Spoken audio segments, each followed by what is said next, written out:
সংস্কার ছাড়া নির্বাচন চায় না জামায়াত। তার জন আকাঙ্ক্ষা বিবেচনায় জাতীয় নির্বাচনের আগে স্থানীয় সরকারের নির্বাচন চায় দলটি। এক যুগ পর নির্বাচন কমিশনের সাথে জামায়াতের বৈঠকের পর সাংবাদিকদের এসব কথা বলেন দলটির সেক্রেটারি জেনারেল মিয়া গোলাম পরওয়ার। ন্যূনতম সংস্কার, আনুপাতিক নির্বাচন পদ্ধতি সহ 23 দফা সুপারিশ তুলে ধরেছেন কমিশনের কাছে। এ বিষয়ে আলোচনা করতে রাজধানীর লালমাটিয়া থেকে আমাদের সাথে যুক্ত আছেন সাবেক অতিরিক্ত সচিব আকম সাইফুল ইসলাম চৌধুরী, এবং বসুন্ধরা থেকে আমাদের সাথে আছেন বিএনপির তথ্য এবং গবেষণা বিষয়ক সম্পাদক আজিজুল বারী হেলাল। আপনাদের দুজনকে স্বাগত জানাচ্ছি ইন্ডিপেন্ডেন্ট সংবাদে। শুরুতেই আজিজুল বারী হেলালের কাছে যেতে চাই। আপনার কাছে শুরুতেই জানতে চাইব, নির্বাচন কমিশনের সঙ্গে বৈঠকে আনুপাতিক নির্বাচন পদ্ধতি চেয়েছে জামায়াতে ইসলামী। বিএনপি কেন এই পদ্ধতির বিরোধিতা করছে? দেখেন, এই যে আনুপাতিক যে আসন ভিত্তিক যে নির্বাচন, অর্থাৎ পাবলিক রিপ্রেজেন্টেটিভ যেটা বলছে আনুপাতিক, এইটা কিন্তু বাংলাদেশের প্রেক্ষাপটে এটা কখনোই সম্ভব না। আপনি দেখেন যে নির্বাচনটা হবে তাহলে কি মার্কার ভিত্তিতে, অর্থাৎ 300 আসনে আপনি মার্কা দিয়ে দিবেন। এখন মানুষ তারই কে রিপ্রেজেন্টেটিভ, আপনার এই মার্কার লোকটাকে, সেই লোকটাকে না দেখে মানুষ শুধু দলকে ভোট দিচ্ছে, আপনার ধানের শীষ মার্কা বা অন্যান্য মার্কাকে ভোট দিচ্ছে। এরপরে আপনার এই মার্কার থেকে কে আমাদের এলাকার এমপি হলো এটা জনগণ জানছে না। আর এরপরে আপনি যে বলছেন যে একটা দলের প্রধানকে আপনি সমস্ত ক্ষমতা অর্পণ করবেন না, ক্ষমতা অর্পণ করবেন না, যে সংস্কারগুলো বলছেন, এখানে তো আপনার একটা পার্টির প্রধানকে সব এমন ভাবে ক্ষমতা দিলেন যে 300 এমপি কে হবে, জেতার পরে তার জনপ্রিয়তা, তার এলাকার দক্ষতা, তার আপনার পার্লামেন্টারি আইনগত দক্ষতা, জ্ঞান, এই সমস্ত কোনো কিছু মূল্যায়ন না করে আপনি 300 লোকের নমিনেশন জেতার পরে দিচ্ছেন, তাই না? সুতরাং আমি মনে করি এই সিস্টেমটা বাংলাদেশে কখনো ভালো হতে পারে না। যে প্রপোর্শনাল রিপ্রেজেন্টেটিভ যেটা, এটা এটা শুধু মার্কার ভিত্তিতে ভোট হচ্ছে, পেছনে কেউ সেটা না। আর জামাতে ইসলামের এটা বোঝা উচিত যে বাংলাদেশের এই পদ্ধতি কখনো আগেও গ্রহণযোগ্য হয়নি। এখন তারা বলছে যে এই পিআর পদ্ধতিতে নির্বাচন হবে, অর্থাৎ আমরা দেখতে পাচ্ছি, আবার বললো কিছুক্ষণ আগে সংস্কার ছাড়া নির্বাচন সম্ভব না, অর্থাৎ নির্বাচনকে বাধাগ্রস্ত করবার জন্য আমরা বলছি বিভিন্ন রকম বাইনারি, যে এর আগেও তোলা হয়েছিল ঠিক একই রকম ভাবে এখন আরেকটি বিষয় নিয়ে আসলো, যে প্রপোর্শনাল রিপ্রেজেন্টেটিভ পিআর যেটাকে বলছেন। এটা তো কোনোভাবেই বাংলাদেশের সম্ভব না।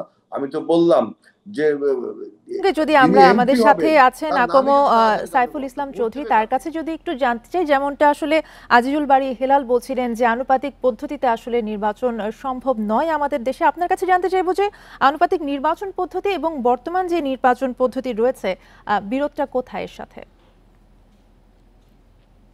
ধন্যবাদ আপনাকে।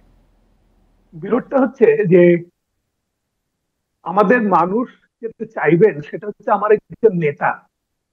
এখন দেখা যাবে কি যে যখন সংখ্যানুপাতিক ভাবে নির্বাচন হবে তখন আমার কিন্তু নিজস্ব নেতা আমার এলাকার কেউ নেই। প্রস্তাব যেটা এসেছে সংবিধান সংস্কারের, সেখানে এভাবে প্রস্তাব এসেছে যে 300 আসনে নির্বাচন হবে এবং সেই 300 আসনের নির্বাচনের যে ফলাফল তার ভিত্তিতে 100 আসনের সংখ্যানুপাতিক নির্বাচন ধরে নেওয়া হবে, প্রাথমিকভাবে নির্বাচিত হবে। এটা যদি করতে হয়, আমি 1991 সালের যে আমাদের নির্বাচন হয়েছে, 91, 96, 2001, 2008, এই 4টা নির্বাচন যেটাকে আমরা ভালো নির্বাচন, মোটামুটি ভালো নির্বাচন বলে দাবি করছি, সেই নির্বাচনগুলোর এই ধরনের একটা আমি হিসাব কষেছি। এখানে দেখা যাচ্ছে যে 91 সালের নির্বাচনে যদি 300 আসনই সংখ্যানুপাতিক হতো, তাহলে যে পার্লামেন্ট হতো, সে পার্লামেন্টে 300 আসনই যদি সংখ্যানুপাতিক হতো তাহলে কি হতো, যে বিএনপি পেত 92টা আসন, আওয়ামী লীগ পেত 90টা আসন, জামাত ইসলাম 36টা আসন, জাতীয় পার্টি 36টা আসন, এই 255টা আসন পেত, 45টা অন্যান্যরা পেত।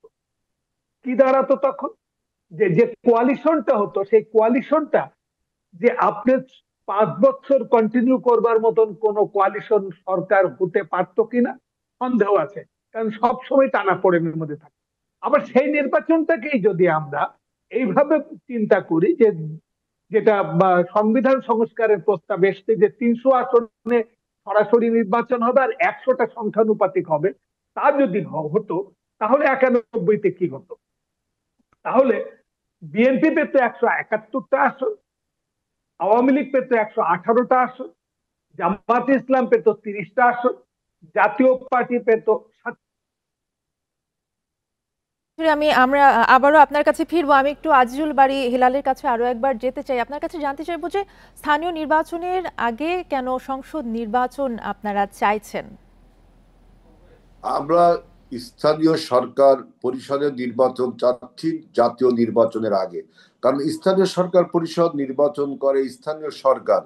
এখানে অন্তর্বর্তীকালীন সরকারের এই উদ্যোগটা নেওয়াই অর্থাৎ অন্য কোনো মতলব থেকে আপনারা নিচ্ছেন, যেহেতু বাংলাদেশের মানুষ যে গণ অভ্যুত্থান, যে সংগ্রাম, যে লড়াই করেছিল, তাদের ভোটের অধিকার ছিল গণতন্ত্র ফিরত আনবার জন্য, তার প্রথম পদক্ষেপ হবে জাতীয় নির্বাচন।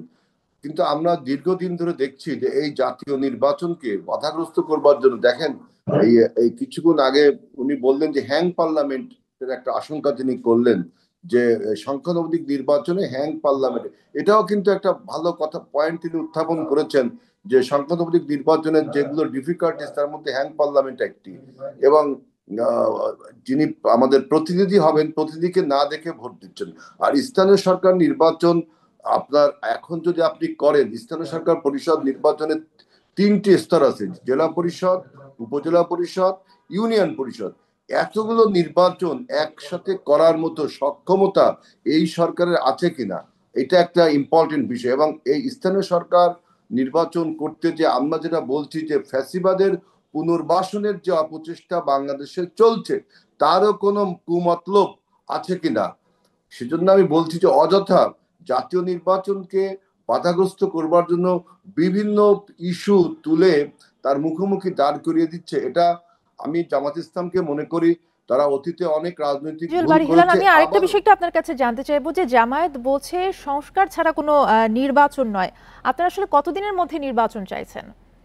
আমরা দেখেন সংস্কারের প্রস্তাব তো আমরা দিয়েছি এবং আগস্ট মাসে আমরা নির্বাচনের সম্ভাব্য তারিখ ও ঘোষণা করতে বলেছি। সরকার ডিসেম্বরের কথা বলেছে। এখন রাজনৈতিক দল সমস্ত সংস্কার কমিশনগুলো আপনার সমস্ত রিপোর্ট জমা দিয়েছে।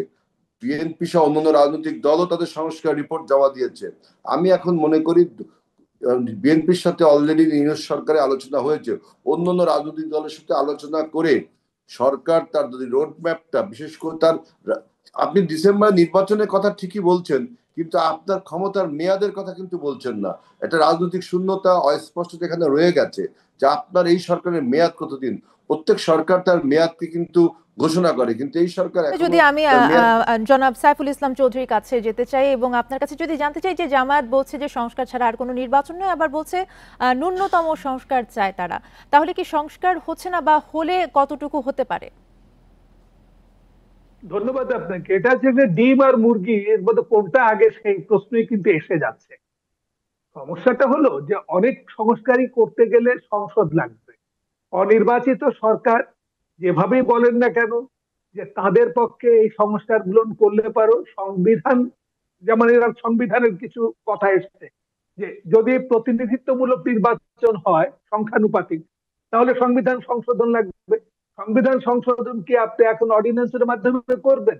আপনার যে দোহাইটা দেয়া হচ্ছে, 1972 সালে সংবিধান প্রণীত হয়েছিল, আওয়ামী লীগ নির্বাচিত হয়েছিল পাকিস্তান সরকারের জন্য, তারা করেছিল হচ্ছে বাংলাদেশের সংবিধান, অতএব সেটা ঠিক না।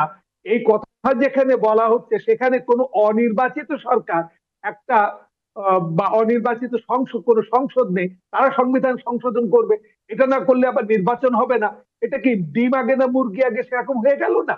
বরঞ্চ যেটা হতে পারে যে এই সংস্কার প্রস্তাবগুলো সবকিছু আছে, এগুলো একটা বাস্কেটে থাকলো, একটা নির্বাচন হলো জাতীয় সংসদের, জাতীয় সংসদ নির্বাচন হওয়ার পরে অথবা সংবিধান সংস্কারের জন্য গণপরিষদ নির্বাচনের মাধ্যমে সংবিধান সংস্কার করে অন্যান্য সংস্কার করে তারপরে যা যা নির্বাচন করা যেতে পারে।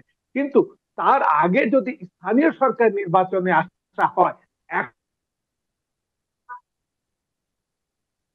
এখন যে বিভিন্ন জায়গায় যেরকম আইনের অবনতির অবস্থাটা গ্রাম গঞ্জে আরো বেশি দাঙ্গা হাঙ্গামা ছড়িয়ে যাবে, এবং সেটা নিয়ন্ত্রণ বহির্ভূত হয়ে যাবে।